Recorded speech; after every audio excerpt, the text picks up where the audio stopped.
amount to ka nei chele committee separate administration de ya boy wa hi chi again thei zel na diwa public movement people's movement tai pa pai ngai oi bana eiloi laka officer khen khatle a hang san de wakine ya athu khel de wakine ya imphal airport wazat sompa tele akida mungai ale pu Naulak na seidan chu to hi infra airport access bol zong yum na alai yam e ho sunga omua khen khat omua oi zaka zalnama press release ka bolu at your own risk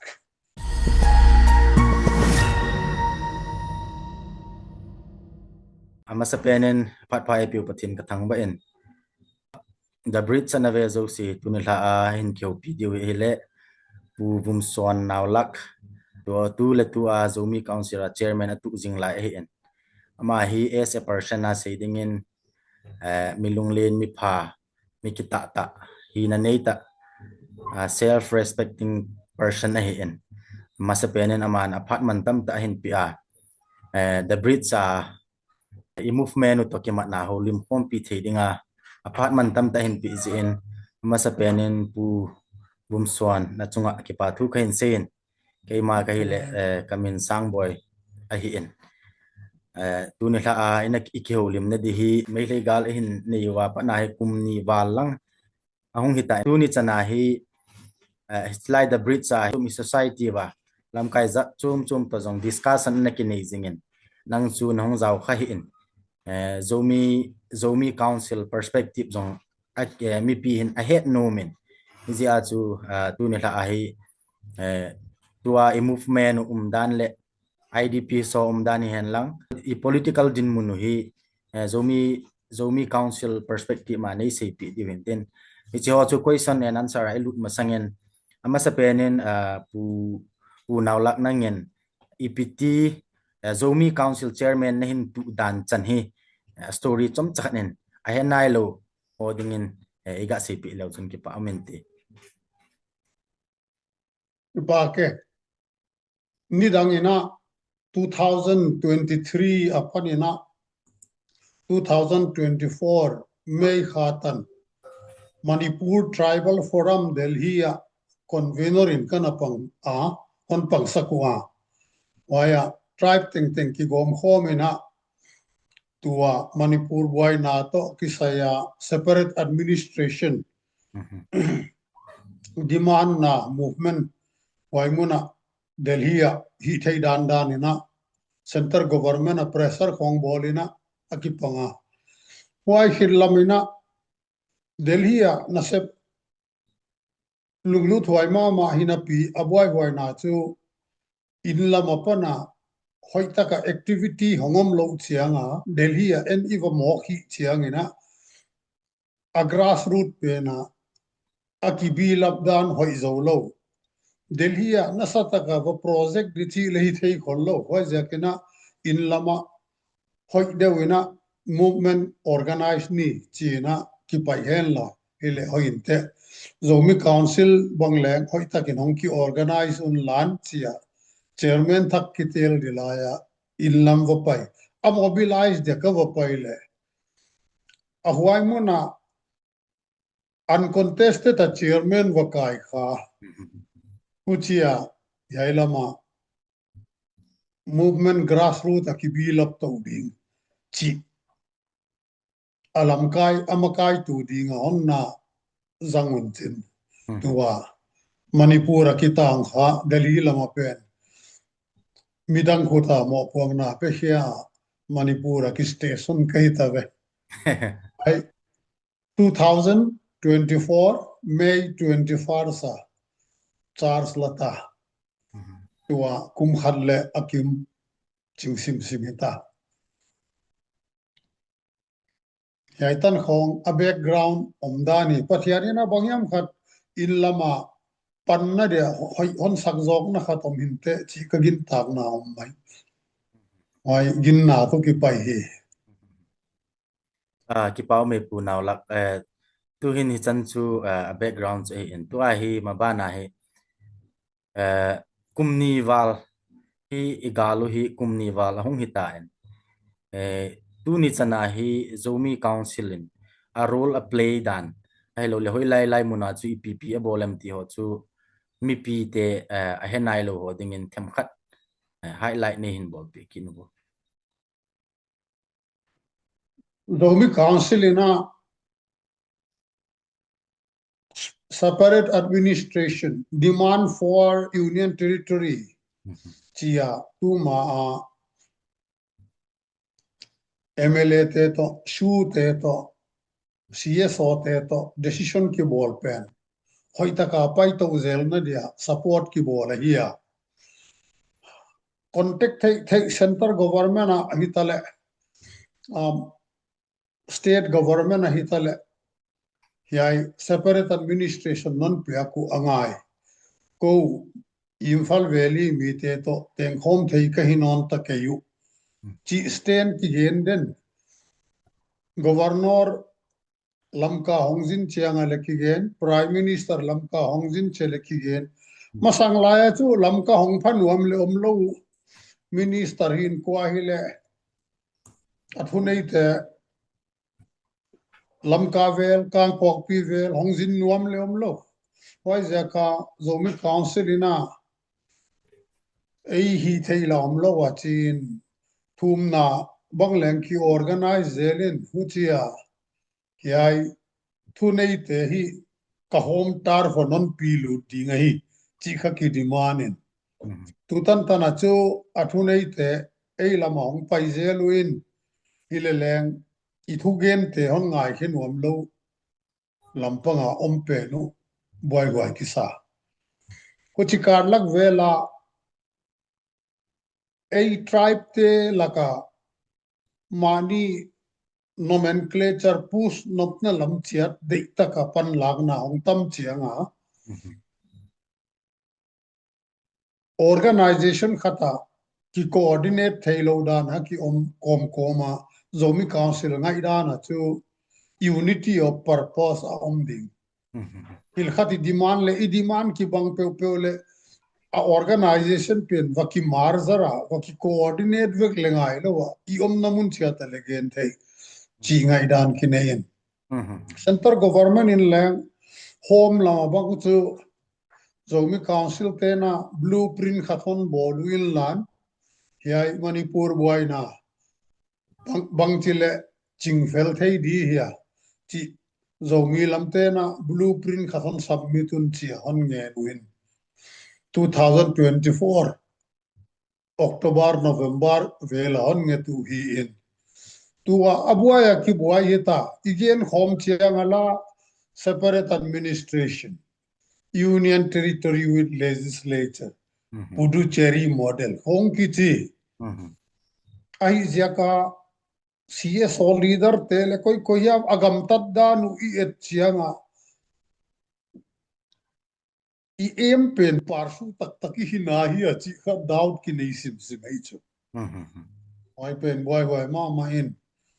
why zaka political demand thu chu Zomi Council level abangma change ki pen ai lo hile leng tua 2025 pa government apat interlocutor ina na idea Zomite na idea hong convey on hon chi la ya ki pia chu tu ban sia political thua dialogue omle su group the chau dialogue om lo dingo su group a clergy chi chu hobung lam the wana civil society lam the wana intellectual wana interest group tom women itale student itale joint delegation team hoi taka omdi a center government ami pil pen a siam pha te deli ana deal tu de pangua a ei lama pana su group te palai te ichi chianga commander khat khong wa kuanu hi moka hoi jaka politic thu gen de chu hiai teng interest tom group non involved wa ichi June nili 2025 written proposal leka wapya kuita tua all asu group tuam tel leng ya idea hi practical dia on accept thei dim ka gyum ta tu nungina tu lai ta ka chu tu lai ta kin chu change of idea om dek deka masanga chu loi tal gam nei ta ka ne yu mi dang le lut thei lo ko teng monopoly hi mai ai subject chu no teng kha aside dan sir a pressure group nahi uchi de da non koi gue vele student te hele civil society hele MLA te tan pha kha pressure group yutina whatever political thu teng shu ten gende no chu aside a pressure group hi di kon chi chiangwa atak ta tu tunga manipur boy na kha shu te boy na lilo public boy na hai je ka ki holding a hileleng public representative cross section of the society apana pala hilak mai chi Zomi Council ngai dan kineyin kuchilo Mizoram line leng tutana hoitaka open line of communication ki maintain eve to chu pu Naulak to naga sele tu chung i boi now hi su te boi na di lo na chi mo hi pen adi a hi le gohati meeting a kha Zomi Council te le ba pai mo chiu chu na Zomi Council te ong ga chi wa meeting wa MLA to su group to Zomi Council to adang CSO adang izam khat to ga ki ho u ya chi la ya su te chu spearhead dinga na hin ngan si oi lo ham Manipura problem ki start la ya kha shu te to meite population problem hilowe voi Kuki zomi le mei le ki kala problem hi chin mo aku chile mo sir aku chile ho ya pen aku chile gohati a chu ipg a su te chu movement pen spearhead dinga ngan si na na hung pi bo Gawati aki ho la ya aha shu te aki entrust jak chu government in shu te on divide so men chin the good boy and the bad boy da non khenun loi khat teng kha no ground rule violation na board we why jakin ceasefire extend thailo shu extend thailo chu why zo changa no a good boy 22 group teng kha shu extension ball thai chu a good boy teng a bon ki extend to lo a bad boy te ale ki extend lo why jaka khana shu te platform pe tu lai taka government ina a recognize body da na group ana omsa hi chiang ina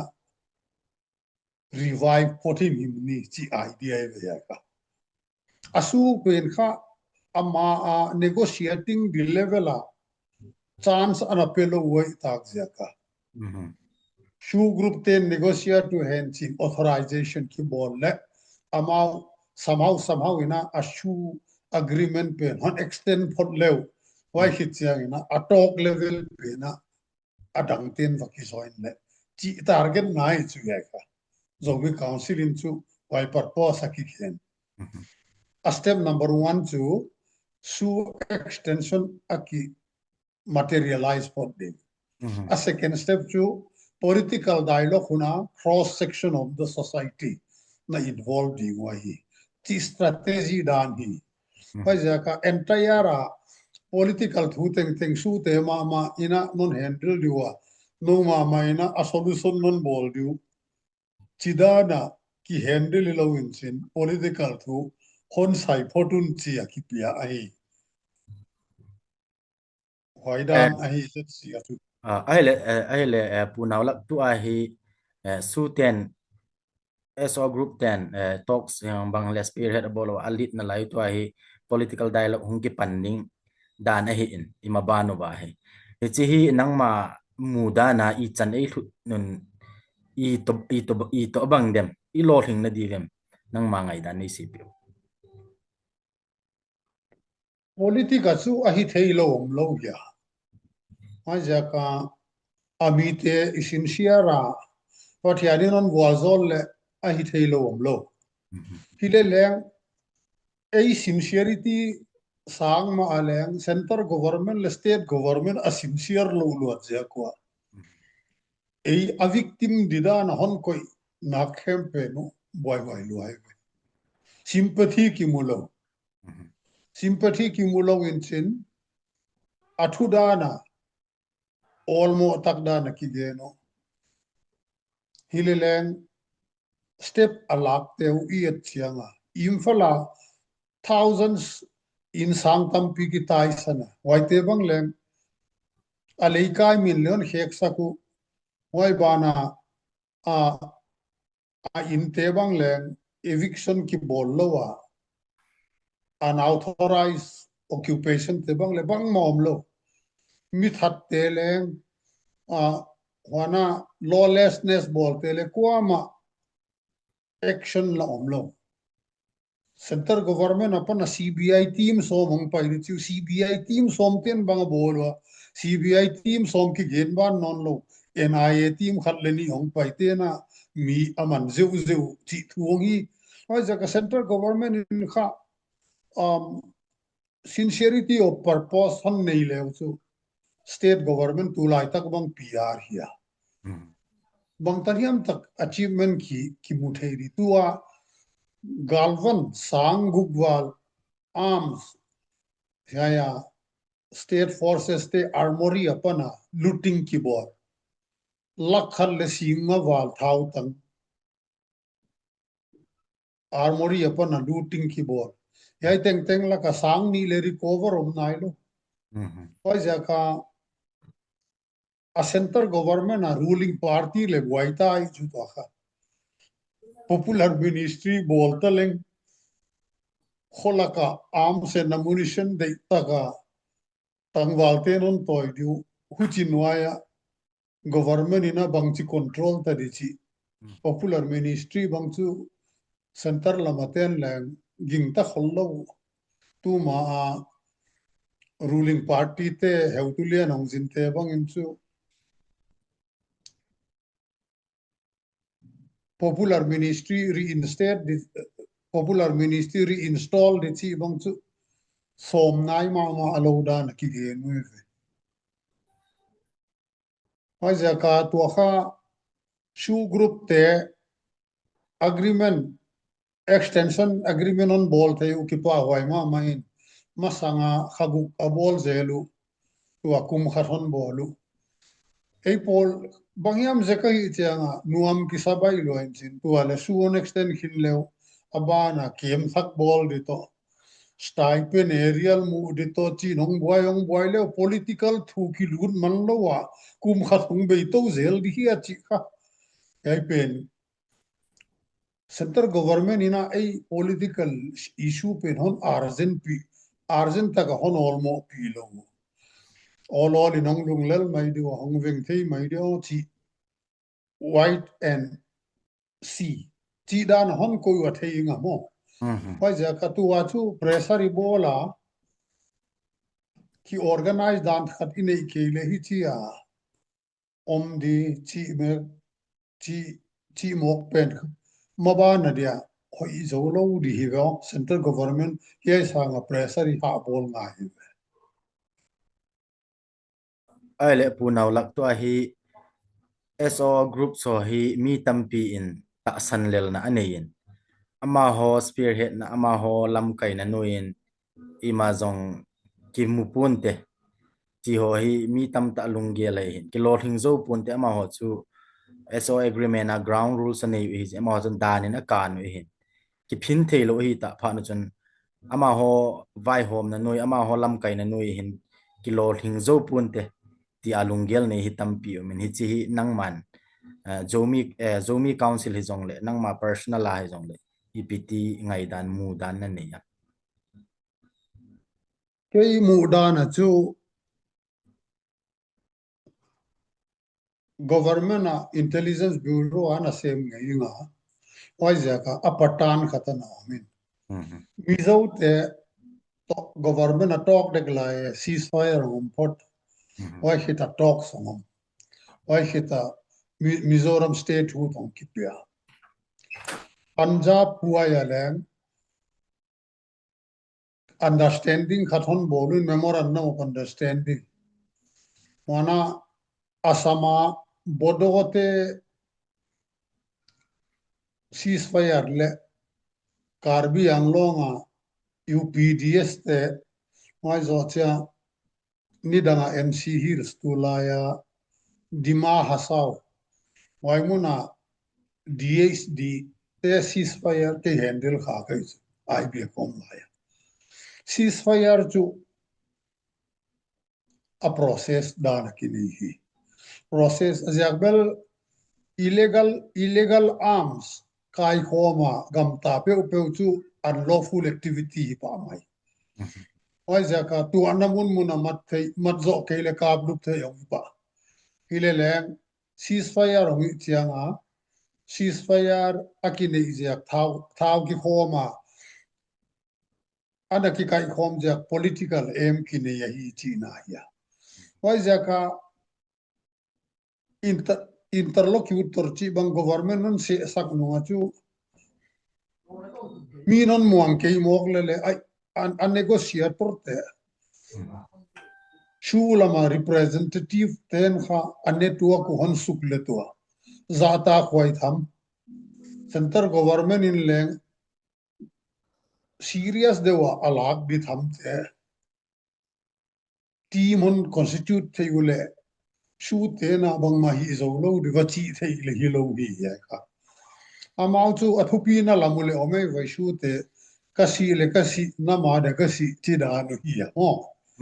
ACS olam te chu si le si chi da na or taking kila le hi chi alowin su tebel su group tebel si ngama ana pahu hi ai mana iza ta nga yin ileleng a delegation ka strengthen nga ai chu ai le pu Naulak tu a hi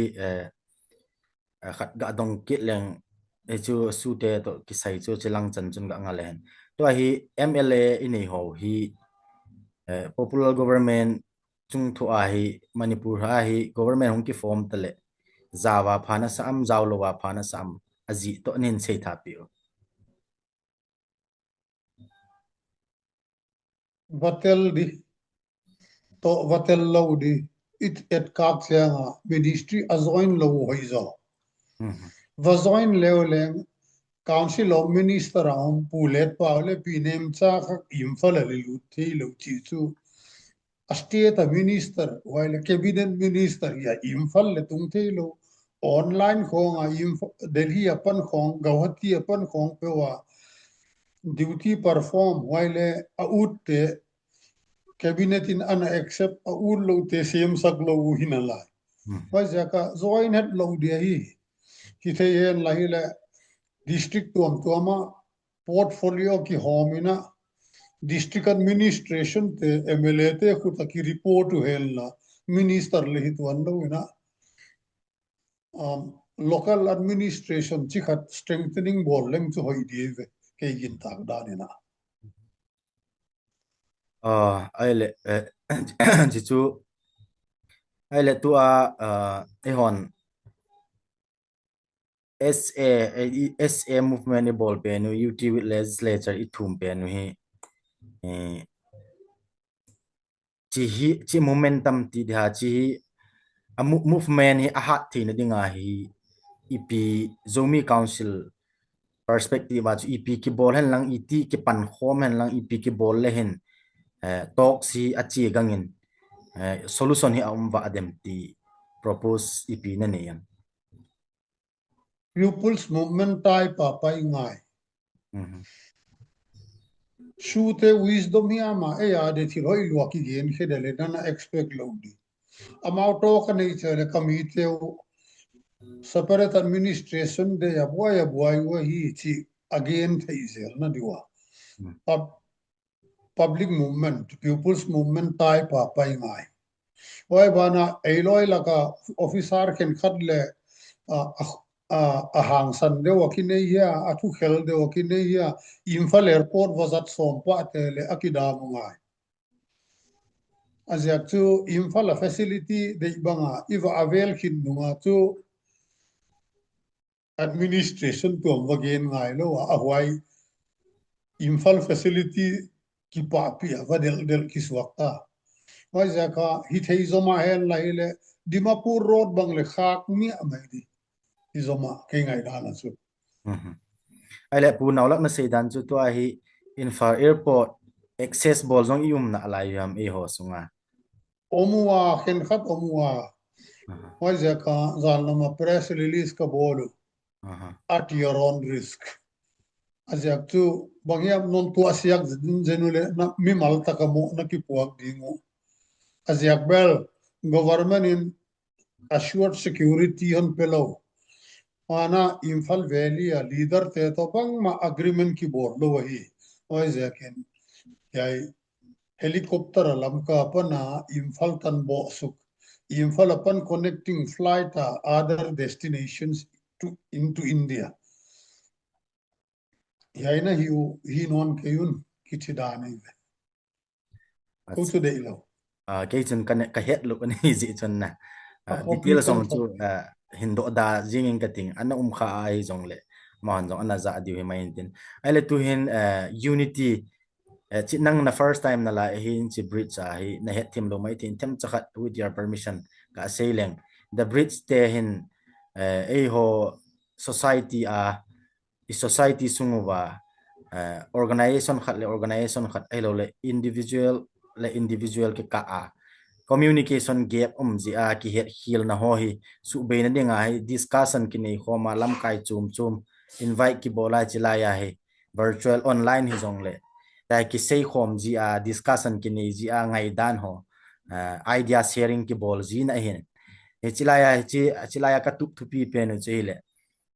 ki ho tu ding ep bol hi lang ep jong le ki ho tu a din khana din khoma unity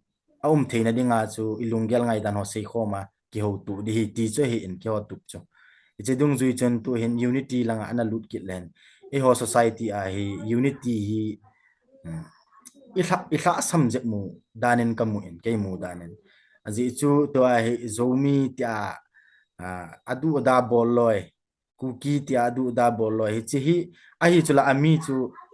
thakhat che hi win na nam khat zat khat thisan khat ta khat chon dan khat ni hi su ke win hi chi nomenclature issue ai ki buina pau hi ki ho tu thelo wa ki gin mo na ki ta san lel na hi i ka la wa hi sang ta da na hi ni no min tu a hi ke gel da na chu i bon wa hi tha khat hi win nam khat hi win thisan khat hi win chon dan ki bang u cha naw cha hi ve ti hi ka ta sanin nangin chi hi na ta sanam na seram ai lo le zomi chu different identity in distinct identity in kuki to akimat na umpoi na ti am family line ai yet chianga be khat bang le pau tuam zanga na omin chen ai pen kha anthropological point of view achu dik tu lai contemporary politic dana Manipur aimi tema maina na kisunin lo kha in vakitok nin lo kha in wai zaka tribe recognition bang dialect basis na ki bol sak kha why dialect basis a tribe recognition ang ki bol khit chianga academic school tuama tribal dialect major Indian language ka lai bu toi thei ba ki promote kha in ahu chi chianga sub nationalism chi khata na ki create kha hi why kha ki gomleng apola ami ki bang thui chiana ki marzer leng chi dan igen chianga la tribe wise mina si le manana tuak bang le tampi ta kumta ai zaka social psyche aka ada ki interwoven ichi social psyche abangam khat diglo sakna khat ana pai khomom khain waya eiki mo saksa nga midang te mo sakunna honglian hiweo wai zaka ni danga chu kuki bang le thu pi ma ni danga kuki apana subtribe tampi ana por nai lo la ya thu pi why khi ta subscribe to bang pot chiang again thei ma tam why ni danga cookie chi bang tu la ya new na ga lo na pim bang tam zel why da na omai mana ya hi a organization pe understanding develop zo ina marzer hilo ina or organization ki kara understanding ki develop zo helan via unity of purpose ki create lechu maban effective zodi uchilo watu I pau dan ko division na ki create ka a government bangina na promote zoma tua meitei pau Izil noblo laya tribal dialect na ki promote meite te na tribal dialect la ka bangza hiya mon seleku waite nakta ka ki promote to chianga tua wai sub nationalism bichi hiya ai ke tribalism bichi hiya khat ane o ne khat tribe tuam tuama anaki develop to khatam higo tuna wai ke na vagien vek som leng leng uchi dan hi lo hi nang na thei lo zia ka hi vai ka ma son nom lo hi on chi di da no moi voi boy thoi ye ka vai zia ka a purpose pe na ki unify thei leng su hi khom na nam thei di uchi lo wa vaki marzar di zomi tel ke le ko tel lo di kuki tel ke le ko tel lo di chi dan attitude maratel ke le ko tel lo di chi dan attitude mizo tel ke le tu banga mizo lama ongwang thakin chin mizo integration council chi bang le jinghal khonga inaugurate di khatom lai tua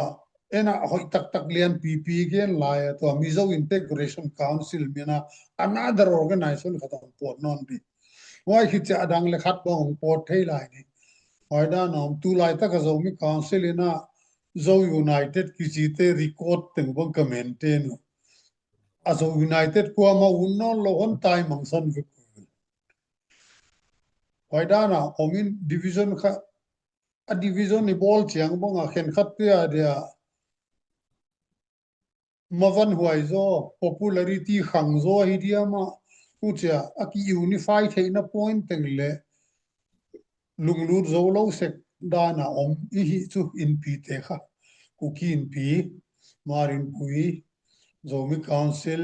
mizo people convention ai te bang in pi hina in chin uchia ki gom dilam sanga ama on purpose to bana nei no ma se ku wai ke mu dana ho tua chu pu Naulak ke chi nomenclature issue ka interest topic zong ai izing jong le tu e ho unite thina diwa chu khat nang lunggel jong ka het na ngai jin ke lunggel jong na het na ngai jin na izi a chu thil chu issue chu division na dinga se in lunggel ho chu I tabang bang ham ti chi hin ki sei khom phat lew cha chu common ground I hol do thei diu in na chi a chu chi topic chu them khat ga se de ka ti in to chu political demand ni hivin political movement nei hivin chi china chu identity jong hi poimo thoilom na punaula identity be ya chu political demand nong chu alang khana chu history dungzu ya ong chung nan tin e chu chu history theme lang ho in henan tin ai wanga ken to nang ga do nom chu zomi ong chu a tai ti te cookie jong chu tai ti te ai le tu a hi present na political demand in nei na penu as a UT legislature I thum na penu demand bol na penu ba hi nomenclature base a bol lo hi na tu chana hai aji chu koi macha nong zomilen union territory kukilen union territory kitinai lo e na achi chu ikito theina diu ichi khom theina diu wa chu ti a chu lamkai hon nang ho loi ti tang ni lamkai ka ti le it includes you lamkai lang ho in chi lunggel team ta chi amin jong hi sanai lo wa chu movement chu I bol lo e chi a chu hoila ya chu tu a chu nang nain se ya ai le jo united te record ho jong maintain na bol hi kiti na tin ai wanga chicken kaga het chana chu kitu na thei chi khom na thei dinga chun cookie zo council aki bol do tribe lamkai zo si in pi tribe in pi zo si ki loi khom na in ki thu na in cookie zo council chu political platform a nei di na ki sim do ti cho he in chi hi zomi council in boycott abole ti zong hi aki he ki na chi hi cookie zo council a chi khom thelo ham cha chi khom thelo wa zomi council chun chi boycott abole hi ta le zomi council chun ep propose abol ham chi khom na thei di wa cha ti e dot na hai takeve zo united taki pai khom lai cookie in pi idea a yai zo united hi relief purpose da ki constitute hi ai zakin political thu gen thei ding na loyu pate isam khom dia step lani chia pu azang hong sai kim chief to ke ki hogin join meeting ki call in maya political activity hoi taka inei theina dina maban pan lakdan ne ni yai zo united pen kha relief body mai mai hi chi ngai dan ne na hi ule wai dan na bangchidan in step laleng maban kya kiswan thei di hiam chi ni vega ki ku pusu in pi tuam tuam to in pi tuam tuam to ki kumin organization khat mi tagini pom thei di khati bol di on chi wa kha ko leng yai idea pen kha final decision zo united ale member ki hivek hiven zo united platform I discuss dinga what decision ila dinga hona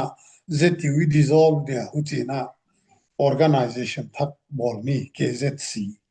chi waila ya amin ki puak nai lo organization thak khat political le khoi thei di bolni akichi chianga fa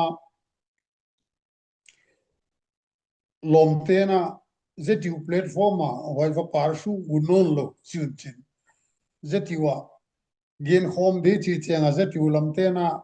yaidan organization de ilowahi amau maina people's movement zeti umina initial no mohi manin chia suspicion no momentin au chi chianga renkaya meetinga KZ sion form wai tak chianga ha Mizo People Convention le ZC le Manipur Tribal Forum Delhi le Hill Tribe Council Morale Perzol and Ziribam I-Tech Yaiting Chok Zetiwaki Omta Adang Tegina KZ Sion Paisanu Aitave Auchi Chianga Zetiumba Naipai Tina Dina Entoleng Chia Aizola Aki Hotline decision ball on Tel Kema Ken Katina on abandon and KZ Silamon Paisanu Ita Auchi Chianga Awaina Chi Mokona a boy why didn't chianga MPC then that you wanna abandon no MPC na auchi chianga co-convenor keito Kim president hi convenor pen kha MPC te nominee hi MPC te ki withdraw chianga co-convenor keitsa wongomta why jaga azetu pen kha ken last man standing na kun maintain nga etavel why kha huchidana omta hi chi chianga heu tu khen kha thang ho chin KZC chairman si phong lain you have the support of 5 key MLAs and such CSO and organization chi aba na listing on chin ZC chairman apanina kitop lengai ton lo organization to china anglule te KZC nang nong chairman di hon chim au chi chianga kena yai chu political prospect at a lang thakata government na same pension khat KZC am tenki gomna re achera pangthei ri chi offer chu good offer hiya hileleng ko aizola September 2024 a meeting laya zo united continue de hi chi NGO coordination committee te to aizola te to maban pai ri chi ki commit hin ka hi chiangwa on grounds of principle la na hon offer pe no ki honor thailo ki join thailo ong suakin chin I purpose te na unity of purpose in idea ilele a organization da na chu yaida na except thailo report abika ZCR da tu convenient lo ko commitment to am khat mabana ZTU continue di nga hi chi commitment kana pia ko hi chianga ko chu khat ve o ka chu le o hi mai ha ka commitment dana on grounds of principle dana ki pai the lo hi otherwise mangyama mimal benefit ekele mimal advantage de dan in leng chu thakata kitidan offer om chu hoi mama in chin ilele on ki join thelo de kichi in why position ki om khai ro oi jaka a organization thak ki form pen ki dei lo pum lu milowin ilele why ate ma leng zo united strengthening zo di chia aizola september ki khop khom la ya September 11 commitment ki pe kha o men che tu ta na why a review na didan hoi tak alternative ki bol the na lo en chin pu Naulak to chu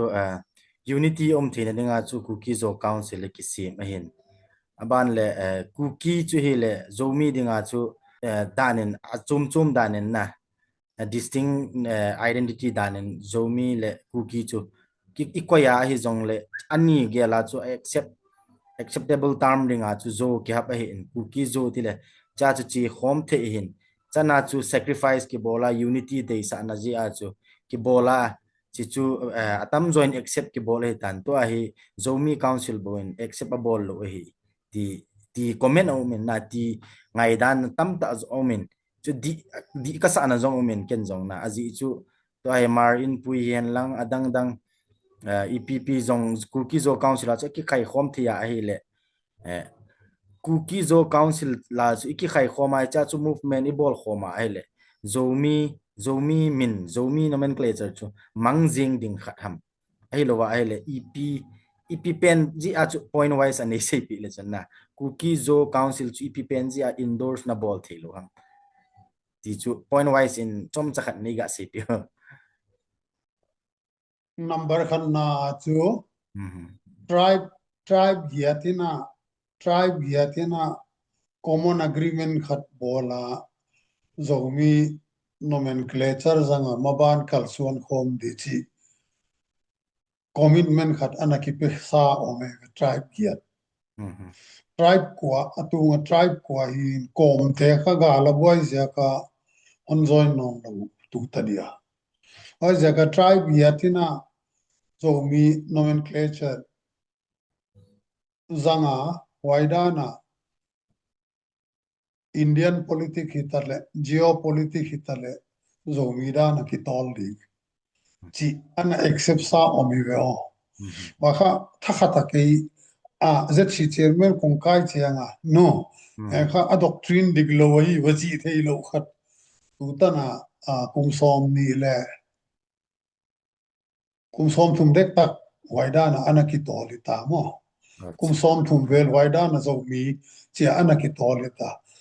ka all of a sudden idea pe ni zomi a hi ke le zomi ki banga hi wachi theilo na khat chu zomi apan ani danga zo tribe ana omgi ge te kha tua zomi apana group khat workout on chin wai a group khat workout te kha cookies wa a intake ma chianga kha zomi te ada chu dissident khari tho manin wai zo chianga KZ sia YP people a president penina chairmanship on lak chianga why a KZ sitten chairmanship de ana accept thaile khok lo gile le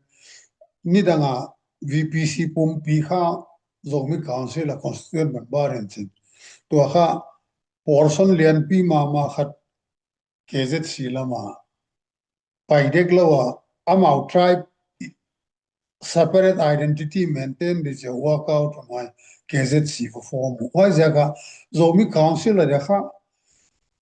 dissident alid na lama. Why Zomi Council te valu dichi bang lang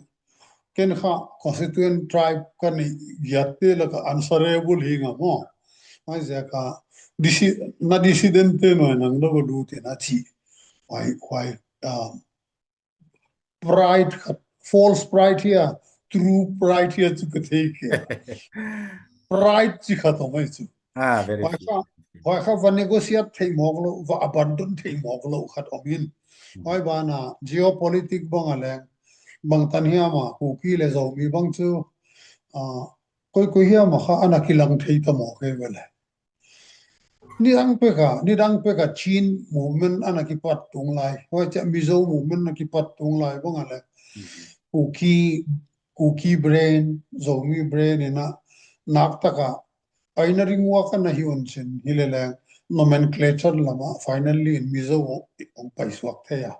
Chituya. Tu bangalang yaite cha buay mama adana omna nga tu nung siya nga su koi lahia ma su iki accept thaidan katong pod naging takdan nila kiwi. Megalaya banga ka karote to khasi te to zentia te. Kwa makisubuay lo state khatat yang thi thoma. Amao chu apao zong ki banglo a chon da ni zong chi ki thu e in na cha e ho chu hi le zomi ti zong le thakhat hi cookie ti zong le thakhat mo e chu ki bang su ke u nau chu hi win ai wanga chu I approach chu za chum jan zo anen sei bang chun zomi mina chi piding khat ti khat anna kha ji chun 1 2 3 na hi thei pu ye ti chu very fear in ai le to hi zomi hi koi zomi ya cookie koi ham pu Naulak ji chu ken do lo na chu ki confuse hi na I sei tiang le hin ki sei khen cookie pen chu ken ki sang na kim lam te dong le china constituent kwa tenga chi on hil thei ruwa mo bang chi differentiate no bol cookie le zomi pen khom ta le mo cookie le zomi ki chi laka chu to tribe giat omte laka zomi accepting kha zomi hi dia waya double khao min chen mo gang te bang chu group thumiam group li yam phari zomi ale gang to tribe council chi khat GTC khat ne yung zomi council wai bang lang zomi lama constituent hin chin mundang ale wai zo changa mate chi bang le ko la gale zomi la kha wai zo cha KZ si lam bang ale mai di ko chi le a ko ti chu hi ji a chu iki khen gut ham wang wa chu thakhat hi nau chu I cha chu hung po ji in na nang na se yong la ka he ti ken ka se yong le na he te email a zong ki bang thakhat hi win ti chu approach chum in ei ji wa chu mi lungel ki ba lo ji a chu chi identity nomenclature issue ho chu neu cha chang chu develop hong ki bol kha hin tin lam ka lungel thi mun tin phar khala common ground zong in hol do wa yong chi khom diu chu wai common ground na pai khom chu hoya chu common ground na pai khom hoi ma in chin wai lai ta ka kha ko pen mo organization mina ko mina tuan kha keile ko ut ke u chi dan khat achila Delhi banga chu ku ki zo mi marai keile ko ut ke u chi un chin marte bang zo mi labte bang utel lo ku ki zo chi dei lo ku ki zo mi mar ahi dia hi cha Delhi ya MTF ji gun banga student langte ba lon press hui mai mo asem hom ngam lo hi le ko tribe pen kha vo do in kilang te la dang te kha apanga ki luai dan in omle chi dan khat a major group in kha waidana intention chu hilo mai the le adang te hu chi ana interpret sak mo ki chu mutual distrust ki chi khata na kha mo sot pe ka pana ana ki develop kha in wa ja ka ya chu ki interact kam in understanding hoi mama di for example zan lang prime minister ho la ya ki pa hoi vele India prime minister kum somli nunga lamka hong phathei di ven chia MPC te officer marin puito decision bolunga jointly welcome ibol liu kichi hoi bang to harmless bol chu ilele a press release so hun ta ka ha hong ki bek trek ve ku loi khatina hoite na so akhi tole ko waila matel hin dan ka kinga yu chi a loi khat dangina ko ka organize we na meeting tengin isign so ke dile chu ko le join PR ibolda mai di chun chin atopa zo council ki tang pu khanon mo single ki pokha why dan the harmless pp banga work home thei phot leng thu neu neu te a why zo che alian zo kal to chin understanding to ki pai hile amin thu a boy lo a purpose a boy ho izudi tua iwa ki bol dek chiang banga leng atak taka chu political proposal ke thei khelai ke le union territory bang leng amin dile ana proposal wo mediate green lane baha khatam de chu ai kha 2023 September ni khata samne tu idi Iboy now pen neo mama mo lin pi hilovin representation problems ham ai lo le bang trust deficit ji ti ho mai maya to banga ki boina ai ti chu he the in na sir trust deficit cho chu hele to a ho political aspiration hi to te ka the hi na aneu wal jing ni problem ho chu aji chu in sunga chu alin lungel chu ki banglo mo hi problem chu family zo sia chu problem men chong ho family problem hin khat ve lam kai za chum chum ho to jong sei khom kit naw tin hi chi thu a chun to a khen do kit nom hi chi neo cha cha e boin ho hin i movement hi asu hat mo thei thil a hi in na e ho ki tu lo pau chu government hin ai hin het phat le chi chu hin man chawa divide and rule hin bol wa i movement yong chu zero ai su bi thi u hin hi chi ji a chu hi chi hi nangin ipiti mu dan na ne yam chi chu hi ai le ki tu jeng wa ku ki zo council ham ai lo le i pham khat a tha sim do dyong chu le i sim do het gal uma pa na tam be se ta ipiti hoi lam khana chu to ai khanin cookie zo langin tite cookie zo langin thil khanong bol le Zomi Council langin oppose bol Zomi Council langin thil khanong bol khat langin ti ai competition ayum ka wa hi MEP ho hi thigam diu a hi ta in igen the na ya sangwal ta in hi chi competition hi EPT isu unemo wa EPT ichi khom parallel lai chi the diwa i ho to interaction understanding this thei da ki kom to ki holim tam nga in chen I om na mun kia ta u tu ti bol ja ki buai hi ha mo ja ka z chi bang chu ko kha ready hi mai ko ki pi ki to ki holim mo kul le ki ho hi mai ai da na ko chu open ma ki z chi chi lam pa ma ai ja ka tua akinada na ki ngai sun lo wa common purpose unity of purpose in Pythium chi lampong apol tu chu ki tu thei lo hi chi clear tai wala ai jaka no ki to pul na no ki fiatul na hi aki mars ni ya organization thak form ni ya organization om sa pe nong belum chi dan te kha practical lo chi tu ta experience ya ai jaka with existing organizations apolom sa te unity of purpose common objective in Pythium to explore lengalam pion dia dikta keve wa Zomi Council atumo political demand nei hi wa ji a chu ki tu chu poi mo pe na hen ki tu na dia wa chu ki ho khom jinga idea share bora interaction nei mun ding hi ti chu pu naulak ama en amu dan angai dan en se en a hi zong a hi en ji a chu lai the bridge a zong lam kai za chum chum ho chilai ki share ji hin nang chu na hong jaw kha na bui jing pa duma bana zong to bang ho interactive program ho ki guna discussion ni particular topic a discussion ni dengan invite hong ki bola ele pu Naulak zong ni hong zau pi ji dia wa kain sei ki din ten ele tu a hi mi abang kharin asia a hele SA Union Territory with Legislature hi movement sanga hi nomenclature ngai lu na hi sang zo danen o min khat zo ai sei bang chun tuin UT with legislature chuin mutabang jong lew hen Zomi lang support le akuki zo lang support o chu kichu ki thading din mununa la e na to bang din mun jong chi na la chi cho hi kha ai le very danger in chi din mun ho chu EPT masanga hong khung thei thil ai chi ho jong chu tu a family problem pa i solve gang lo wa ai mabana jong i lol hin nungu wa jong in sunga chu ikiboi theina lai zo e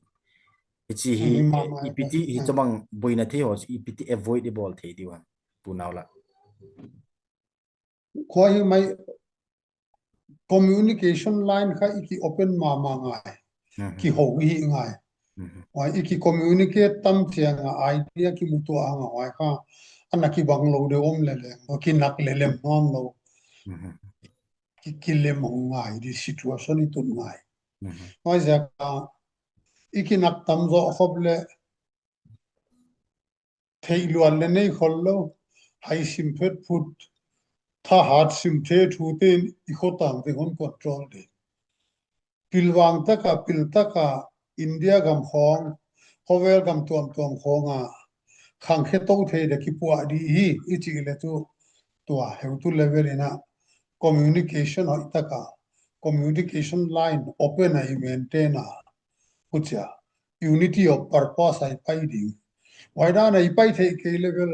kholaka a kham thei pit phet de abuaina bol thei de te tungnung ki ge di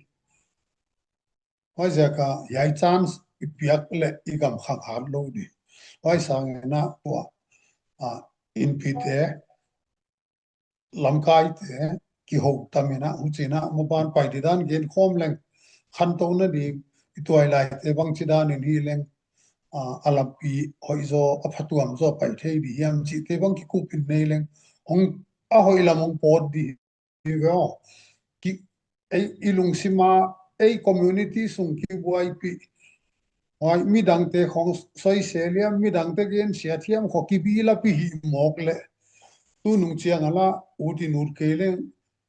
in veng kha dai tien khom ngai thu thu di wai ja ka tu lai tak chu iki communicate tam ngai hi wai ja ka tua the bridge na bolu idea bang hoi samama inga bangya ma tu nung anon chia lu le le ke kung tel the ya long teng tel the ya wai iki communicate je lo ye be chi ka ngai da na hi mi tampin ke mudan hin both cookie leader sile zomi leader sile community welfare sanga mo leader rivalry mo leadership je chipen hi aha gel kho aha ngai thu pi zo wen kamu bodia council and the cookie in pi lang lena ani ni wa hi zomi lang hele cookie lang hele leadership lang hi community welfare sanga agel kho zo on kamu nang ni pi ti namu ko sak na hak sa in chin wai ja ka ko sak na hak sa ja ka tampi tak te a tribe organization lamkai de kison chiang ola a comfortable prosper zo de utela community leader ullo community leader de mu sun tela isoi sel na haw ki haw wai dan na ki omin gen thei wai ma di dan khata omin chen tribe tam so te adia wai za ka ya hi amau position vaven bin na chi sang ale i mental level kha i political level kha kitel nang tung dekta ha changa i gup chiat to kha si ngama ki bo to asak dek di a candidate teng kha chu vote counting ki chang ki hen se kun chin ki chai ta ei loi kha kum nga sum ki sual to lai di why i mentality phag na tan kha MLA electoral tana politiki na sai kha pe ni na agam pum pi thila dia imite thila dia i vision di dan i envision di dan hon musak thei lo in chin ai tu kho ke oi ja ka tua tribe leader te akoi lama elle te le yai pen yai MLA khudzat yai pen yai pa kit yai pen wai su group te control chi dan de wa kha ana nei chiat bang ta zial zial li o wai ja ka wai karla ka independent ta ka chi de rational ta ka thil ngai to a mabanon pi som tak ta ki mi tamen lo di wai ja ka Naulak Zomi Council chairman ka let sum ma chu chia straight ta ka pai te da nom hiam chi kha ki personal aim hin mo ko yam khat kiang wa sab sarvien hiam ko yam khat kiang a wa ki surrender pian hiam te pol kha som lo azo achu na sei le zomi mina chu itam khat ana chi do ding ti khat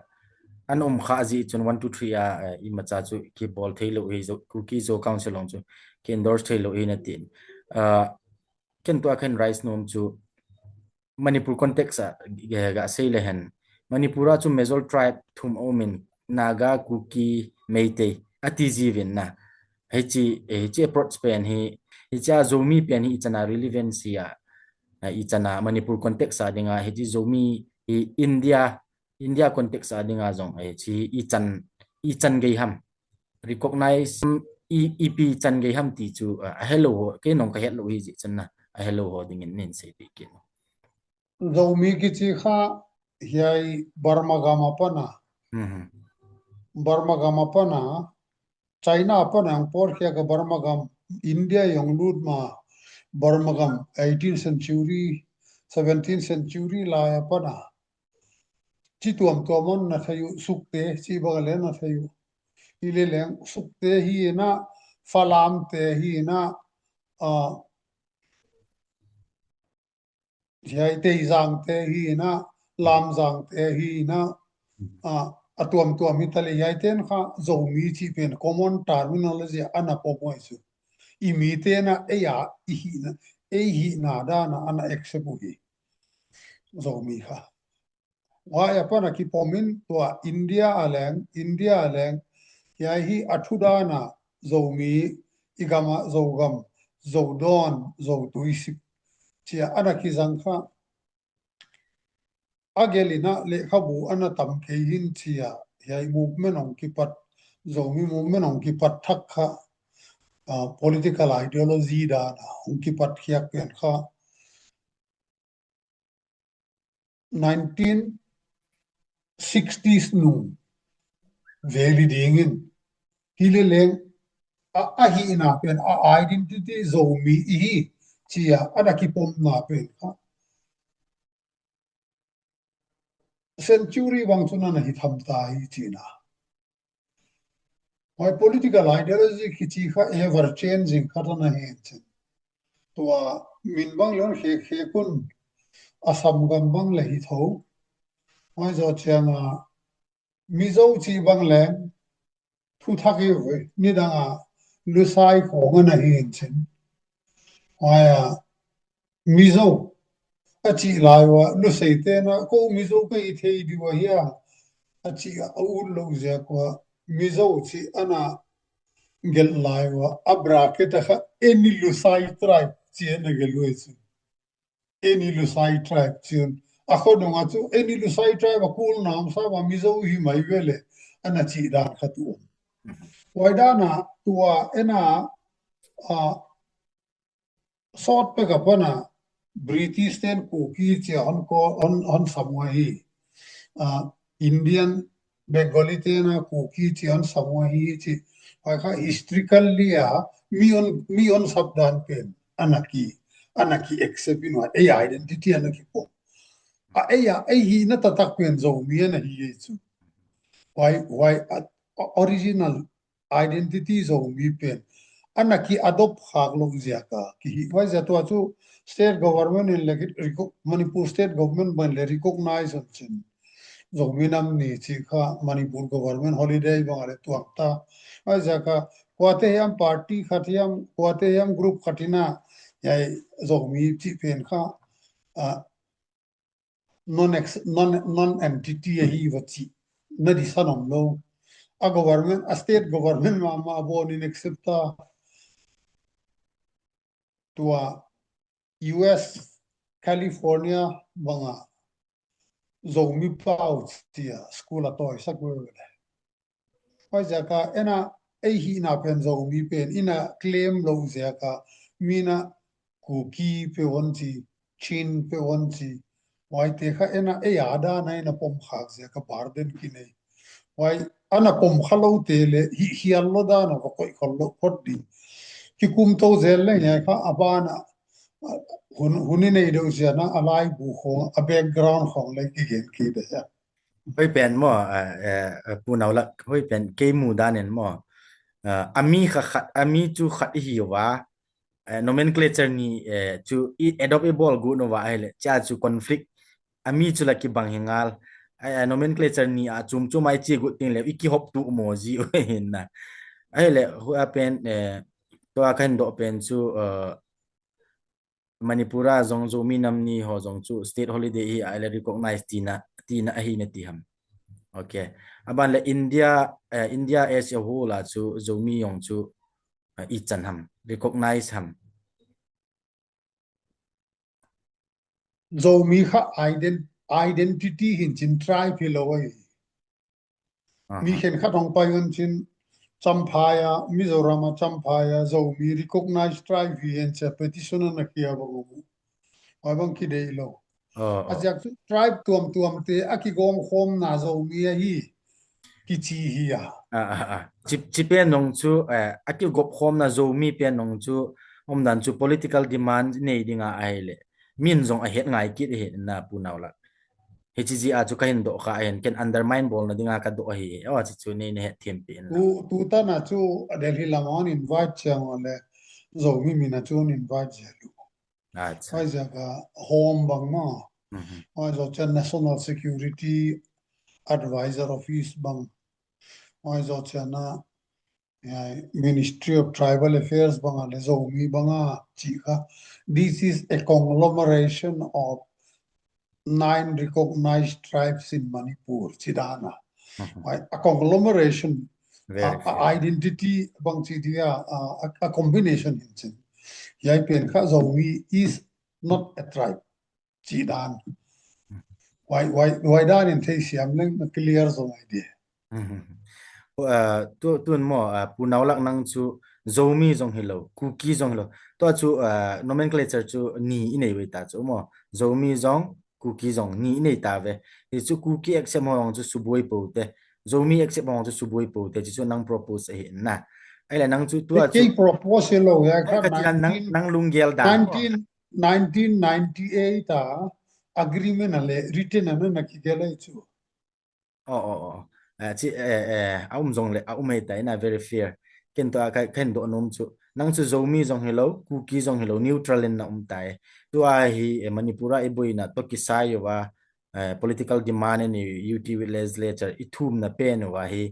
chi zomi azo chun ki bor han lang le hat zon tin gang zon tin ki mo bai zon tin ti am chi chu hi a hi le khat ai lo le cookie min zo chun ki bor han lang le ki mo bai zon tin na ti am nang ga ve di dan hele a history chu compare ga bolin lang na am dan chu zomi to cookie chu hoi chi zo chu hele political solution chu om gang zo dem hoi chu le unity a hope lin zo dem ti pen chu nang neutral point of view in ga se yo nang nang nang et dan to ki et dan ki bong lo why to a shoe group te a picture ki kai lut nob ja kha United People Front ki chi ong le UPF yes ya ten political dialogue on bol dun chin UPF in kha community tribe basis on negotiate lo du why jaka a initial proposal him wala union territory of Greenland chi yam khadeve a propose why jaka why ena a tribe group here a nomenclature group here khati wa again not jana i political issue pen ki divert khain chin wai za ka yai ke eno platform negotiator te to UP platform negotiator te a delegation broad based the win ball in who on get lew apiang da no di go in p level a idir sakle ko gam yai chiang chi imu ma le apen shila le kha ki ji ke go bande chu wai za ka yai shu platform a poimo na ya ka te chu to da na dialogue line a dia aki develop te le mo poimo amau chawina dialogue a carry du chi lo ele amau platform a dialogue ki carry te le yana objective dewa i political needs pen ki khoi khazolo di ya chi wai ngai to da nei ke clear chi alo ya cái chú question cái độ mo answer nang piek te mi pi te na ngai diu mo ken le ka ngai dan chu ken POV nei lo cái POV pen ki ho tu ding pan khom ding wei cha mai ye ka chu abanen ga tu a hi media hen lang international level no hilai jong le vena hele na cookie mate conflict hello le cookie mate gal ti jing hi na cha chu eho chen eho family problem a chi vet le cookie bo chi involve lovin zomi zong involve hi in na chi eho ni hen ne wanga chu mi tampi chun pam langa mi ho chun a hethiam lo tampi umen na chi ho hi how do we solve ipt i het sa wa phazo ha mai lo le ama chun zomi zong chu cookie a he nu cookie zong chu zomi a he nu hin na aji chu khat hi ji u chun zo akan si pa chu wai kha cookie point of view hu chi da na mei te point of view kha mei te na no pai te khong mar khong chu hoi ta ka tribe discipline ta ka omne veole cookie to ka kido na wa bang chi da na role on plays in jen na wa anaki dai ko yun chia campaign bang lon bol we tak tak mo wai chu boy na wai za ka ena a cookie I promote nop luat na lama eyon gum diting bang kha machet da ne yun treat khak le khamo mina comfortable on salo the mo no ko ye te to ko boy na kalo no bang na hi zin ne wa chi campaign khong hi thayu ajak velai lak ki chi kha sopi state khata da ki teng khom hin chin tuna ki divide dan in omleng leng ki thus ak theina channel tablo ma mo wai da no min chin wai ja ka ye kha ki dop siam ni ki ho tam ni ki communicate tam le hang kha ki ngai nan naw piak de su ki ho tuk jing ding mo ki ho munai le lungel zong ke hen mo a hello ho chun zomi council chu pum thil ki bol na zo sia boina sim apo si jing ti azong a gel mai te ai lo le zomi council langa zong chu thil khat bola ai le ku ki zo council ai lo le ku ki in pi in boina bol jing a block jing competition chu ti a gel ho chu om lo na dinga chu tai sei khom he na ma ban jong le to bang hen sei khom jing wi tin chi nomenclature e ho family boi now chu ni aneu be se en chi chut lang chu chan chung ngai tin tun political demand lang chu cham khat na lut ki tin na phat no hi chai wa de tan phat no na chi jep tan pu Naulak na first time he ji a chu nang ka invite jing na hong zau kha lo ji a chu ka eng bol thim he so ta ka to pi no do nom tam pi ka ni he ji chu lam kai kinet pi ta council zomi council zomi council til e chu len ta ti da regards ki nei ki nep pi ki son pi en to ai mi pi zomi pom ho mi pi hen lang ku ki zo pom ho mi pi zong le ama ho adinga ipan khom the na diwa ichi WhatsApp media ho khat ki jam tu na ti ho hi akim ha mu ji in ichi bol ho hi iti I bol wa le isu tang the di wam ti chu nang ma suggestion ei ga se pi a mi tang pion mu dana a heu tu te kinan nuam on mu le athu puak li tam mai wa ja ka amakai tu alam kai te ki communication line ki communication dan system a frequent ngai a open de ngai uchilo wa chu ai te kina nuam pa di wa hi chi dana ikinak na di point on ball pi di tam mai we wa ja ka ei sung kia le hello info la panale on ball nga pom di ai zo changa Delhi upon a leon bo nga pom lai di